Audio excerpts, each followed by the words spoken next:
Segundo domingo de maio, Dia das Mães. Uma data muito comemorada por todos os filhos, porque todos nós temos uma mãe.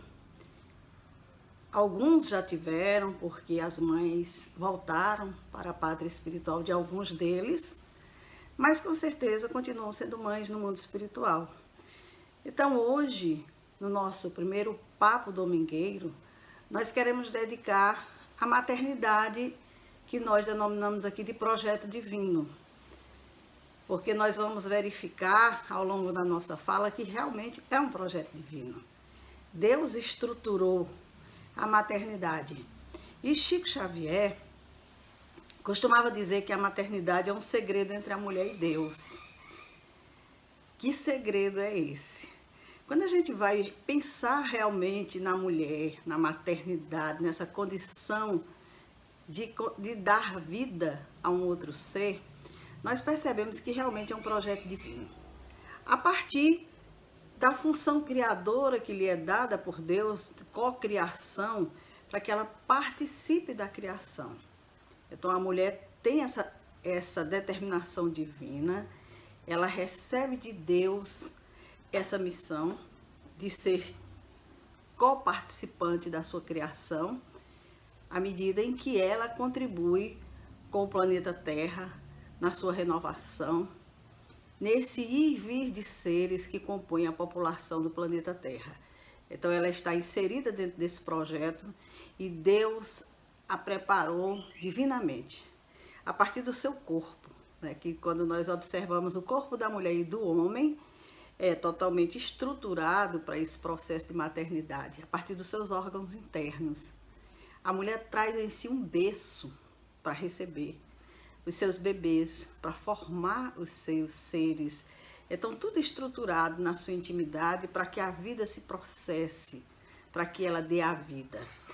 E essas manifestações maternais começam muito cedo, desde a infância.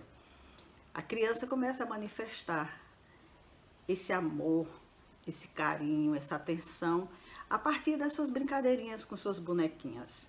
E aí a gente diz, mas isso é porque ensinaram, colocaram uma boneca e disseram para fazer assim. De maneira nenhuma.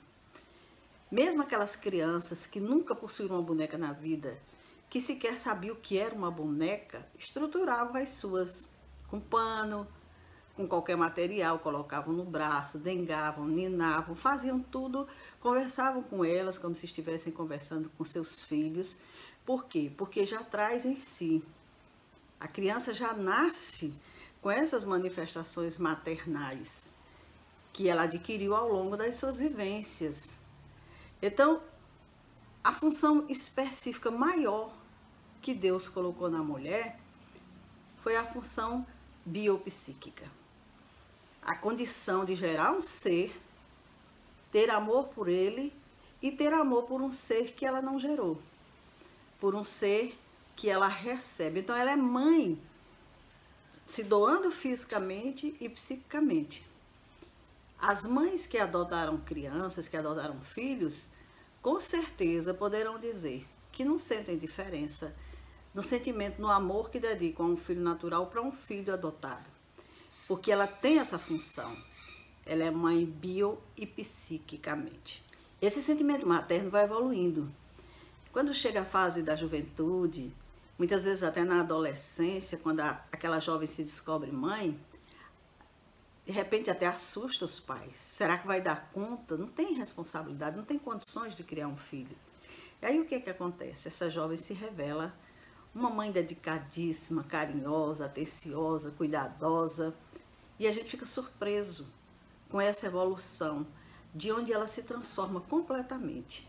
A partir daquele momento ela deixa de ser filha e passa a ser mãe. Mãe daquele ser que gerou e que ali se encontra aguardando toda a sua atenção, todo o seu cuidado. Então a mulher, independente dessas manifestações maternais que ela já traz consigo, ela traz também algumas percepções que os nossos amigos homens não desenvolveram ainda. Claro que eles também têm, mas não colocaram ainda a serviço porque a situação não os convidou ainda. Então vejamos, a mulher tem a capacidade de falar, de ouvir, de observar e de agir ao mesmo tempo. Basta que se observe dentro de um lar, uma mãe trabalhando, organizando a comida, cuidando de um filho, ouvindo o chamado de um filho, respondendo por alguma coisa que ele está pedindo, atendendo ao esposo e muitas vezes também cuidando de si, porque ela também precisa sair para trabalhar. Então essas funções que mantêm a mulher ali conectada com tudo em torno é uma função muito própria da mulher. É algo que Deus lhe deu para que ela tivesse condições de gerir, porque as mães, nós sabemos, geralmente elas são mães de 1, 2, 3, 4 filhos, então ela teria que estar conectadas a todos ao mesmo tempo. E essas mulheres, uma vez saindo de casa, como está acontecendo hoje com o trabalho, elas mesmo fora de casa, elas continuam conectadas dentro de casa. Estão realizando o seu trabalho, mas estão com a atenção voltada para o lar, para saber se o menino fez a tarefa, para saber se tomou o remédio na hora certa, como é que está a situação disso, daquilo. Então ela está ali a todo momento conectada com tudo. É realmente uma condição feminina. Mas ela foi aparelhada assim porque a sabedoria divina sabe que no futuro ela iria ter que conciliar trabalho e família. Então, para que ela não se perca, para que ela saia de casa, realize aquilo que lhe favorece, que lhe faz feliz, mas que também não deixe de realizar a sua missão, que é primeira na sua vida. Então, é um cuidado maior de Deus para a sua criação feminina, com certeza.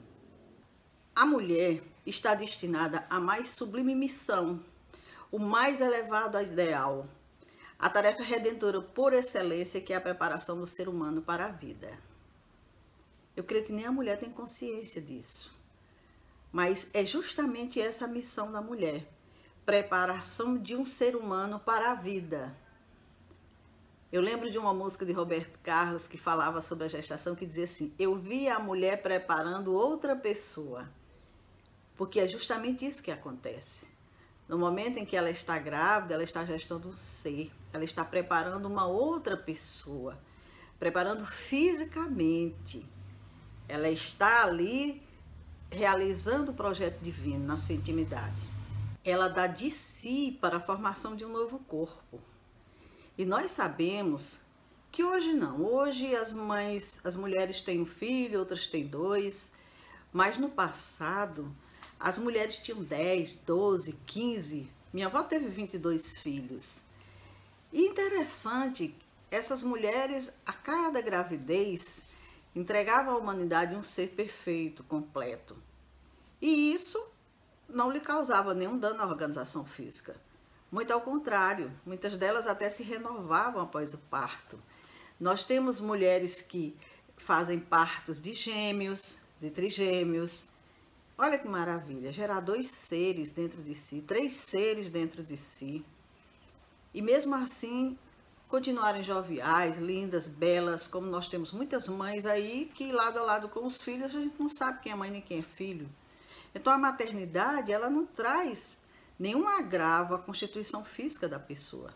Esses agravos que surgem de mulheres que ficam debilitadas após a gravidez têm relação com, ou durante a gravidez, tem relação muitas vezes com o estado de pobreza, as necessidades sociais, questões de saúde.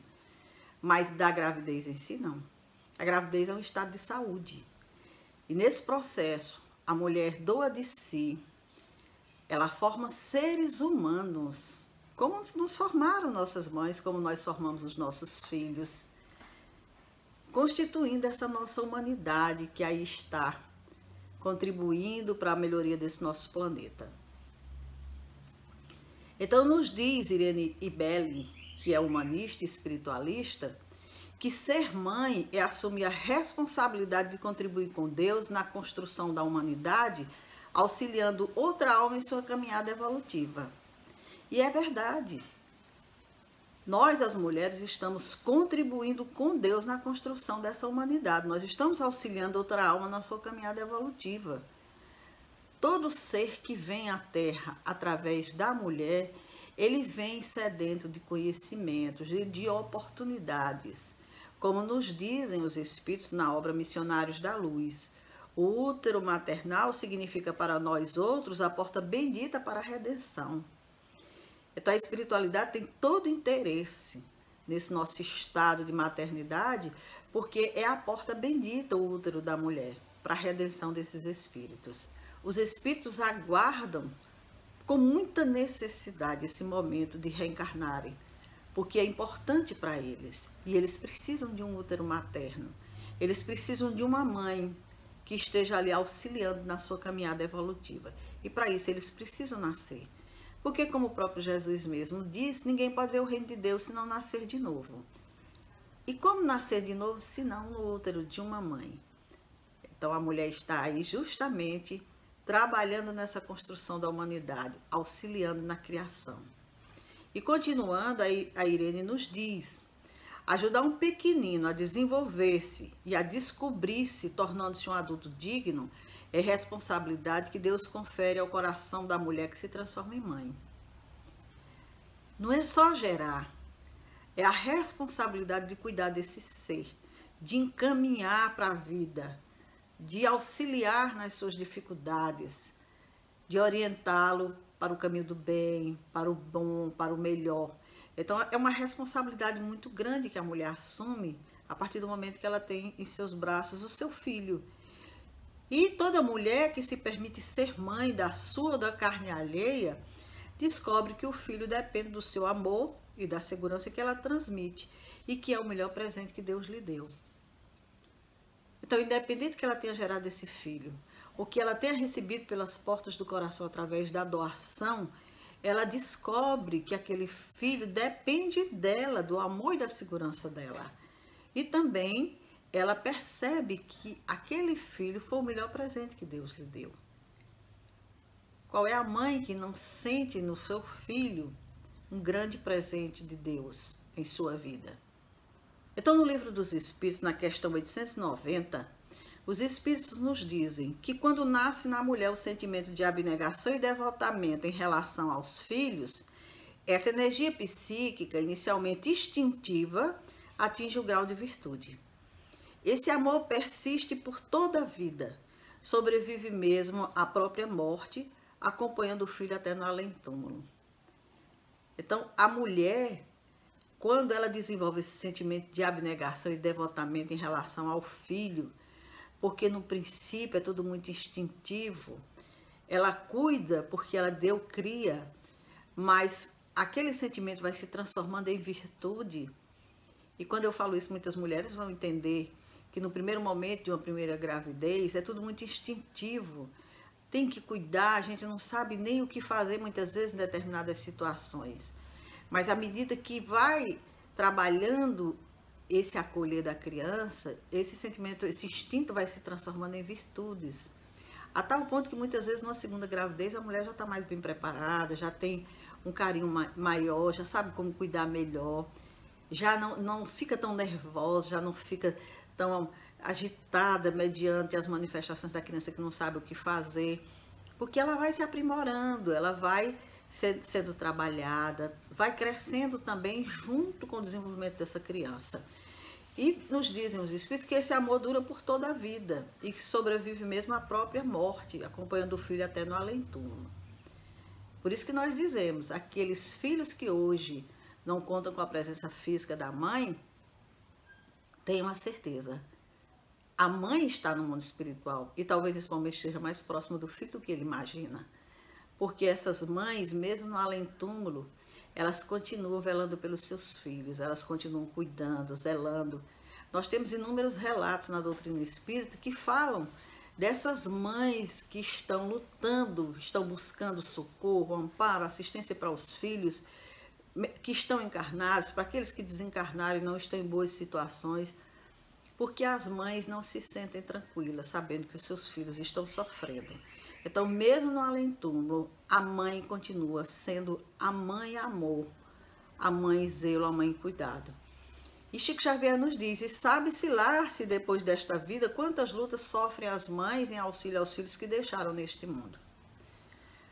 Quantas mães que abdicam muitas vezes numa condição de melhoria espiritual para retornar para socorrer um filho, que luta, que trabalha no mundo espiritual na tentativa de alcançar méritos, de alcançar auxílio para favorecer os seus filhos.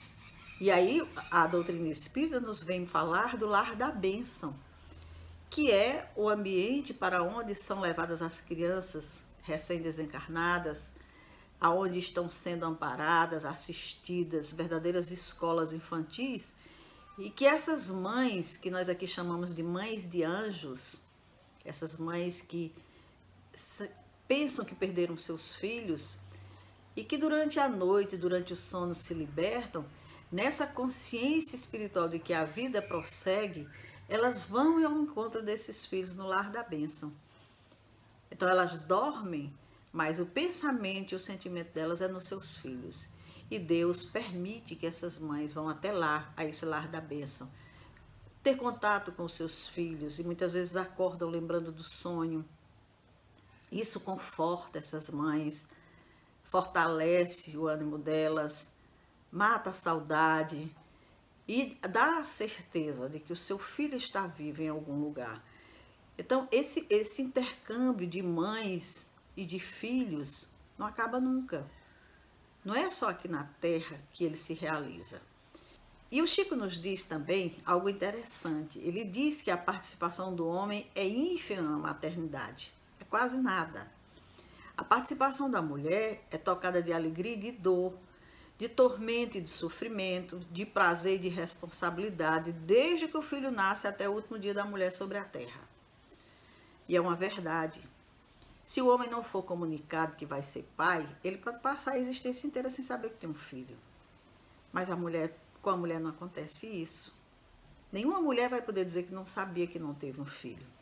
Porque ela gesta, ela cuida, ela forma esse ser. E uma vez materializada ali, nascida, ela é quem está ali para dar conta, para auxiliar, para amparar. E é sempre assim a vida inteira, como ele diz. É uma existência marcada por muitas situações de alegrias, de dor, de tormento, de sofrimento, de prazer, de responsabilidade.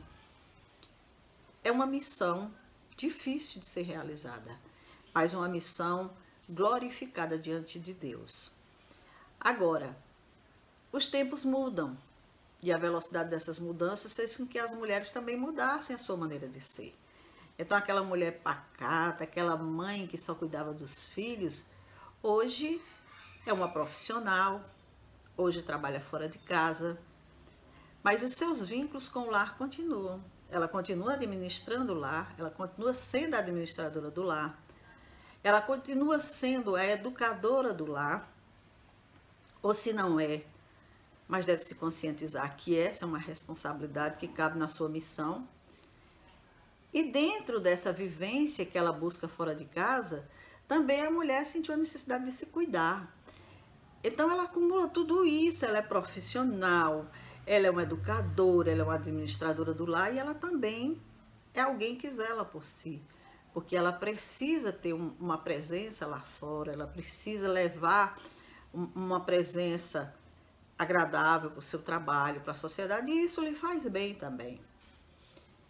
Então, em virtude dessas conquistas que a mulher teve, de hoje estar frente a frente com o homem nas lidas, no trabalho, e até por inúmeras necessidades, não só de se sentir bem como mulher, como alguém capaz, nós estamos vendo que a condição da maternidade está se reduzindo a cada momento. As mulheres estão desistindo de ser mãe.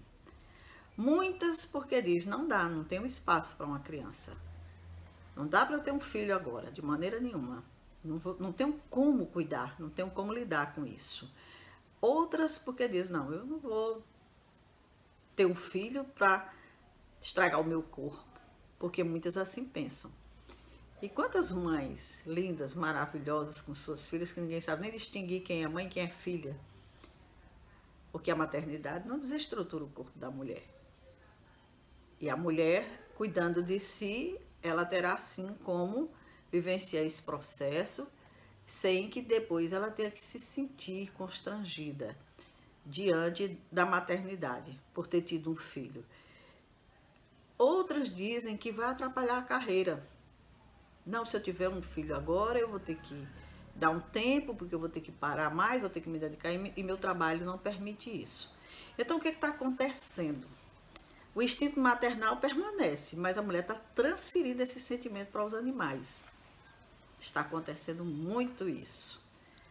Mamãezinha de cachorro, mamãezinha de gato, mamãezinha desse ou daquele. É só o que a gente ouve. Às vezes a gente ouve a mulher dizer, ah, é mamãezinha, quando a gente olha é um cachorro que ela está falando, não é com uma criança. Então ela está transferindo esse sentimento para os animais. Quantas crianças que não gostariam de ouvir essa voz para elas e receber o carinho, o zelo que esses animais recebem. Nada contra a quem cuida dos animais, mas o espaço do filho, da criança, não deve ser preenchido dessa maneira. Então, nos dizem os espíritos que a maternidade é sagrado serviço espiritual em que a alma se demora séculos, na maioria das vezes, aperfeiçoando qualidades do sentimento.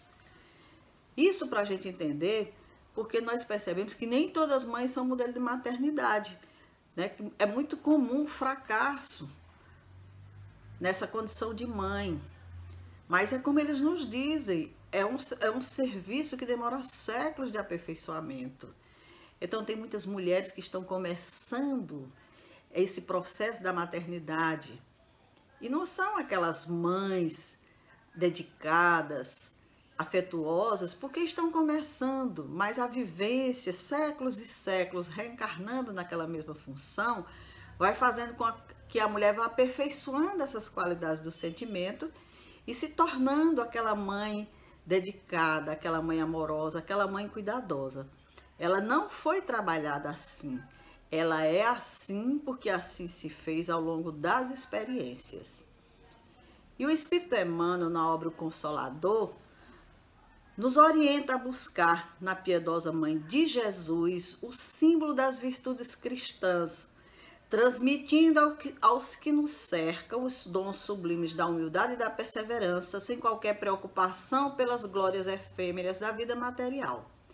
Então, Emmanuel nos convida, nos orienta a buscar em Maria, Mãe de Jesus, que é símbolo de virtude, os dons da humildade e da perseverança, para que a gente possa conseguir levar a nossa missão adiante. Sermos perseverantes, sermos humildes, porque Maria é esse símbolo. É uma das figuras mais emblemáticas e importantes que nós conhecemos, não somente porque recebeu o Cristo, não somente porque gerou o Cristo, porque foi a porta de acesso do Cristo ao planeta Terra, mas pela forma como se conduziu diante da missão do Cristo.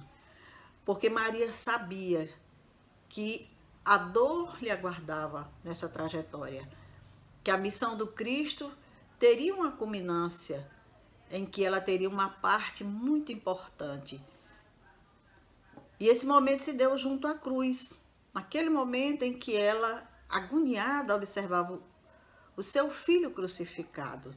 Então, naquele momento, nos diz Humberto de Campos na obra Boa Nova, Maria estava com o pensamento torturado, porque aquela ternura maternal que ela tinha para aquele filho naquele momento fazia com que ela regredisse ao passado, com que ela lembrasse o anúncio da sua vinda, o seu nascimento na manjedoura, lembrasse a infância de Jesus, os seus feitos, lembrasse tudo que ele realizou até aquele momento. Então Maria estava ali agoniada, estava sofrida. Ela reconhecia que a providência divina sempre esteve presente na sua vida, em todos os momentos, mas não podia fugir daquela aflição, como nenhum de nós foge diante de dores e de sofrimentos que nos chegam. Então ela se perguntava, o que fizera Jesus por merecer tão amargas penas? E que profundos desígnios haviam conduzido seu filho adorado à cruz do suplício? Era um questionamento que ela trazia. Era o seu momento de humanidade. E esses momentos de Maria se assemelham muito aos momentos de muitas mães, que de repente se viram diante de situações dolorosas com seus filhos, aonde tiveram que segurar aquela cruz diante da dor dos seus filhos, daqueles momentos. E Humberto de Campos nos apresenta Maria nesse momento como sendo aquela mãe que compreende as outras mães, porque sofreu a dor da perda de seus filhos. Então, que essas mães que passaram por essas dores, por esses sofrimentos, recorram a Maria. Recorra ao seu coração amoroso, porque com certeza encontrarão consolo, encontrarão conforto. Então, diante do sofrimento do seu filho, Maria, naquele momento, revendo todo esse processo de dor e de sofrimento, uma voz amiga lhe fala ao Espírito, dizendo das determinações insondáveis e justas de Deus que precisam ser aceitas para a redenção divina das criaturas. Então, aquele momento era o momento de socorro do alto a Maria, que lhe falava que era necessário para a redenção das criaturas que Jesus vivenciasse aquele momento.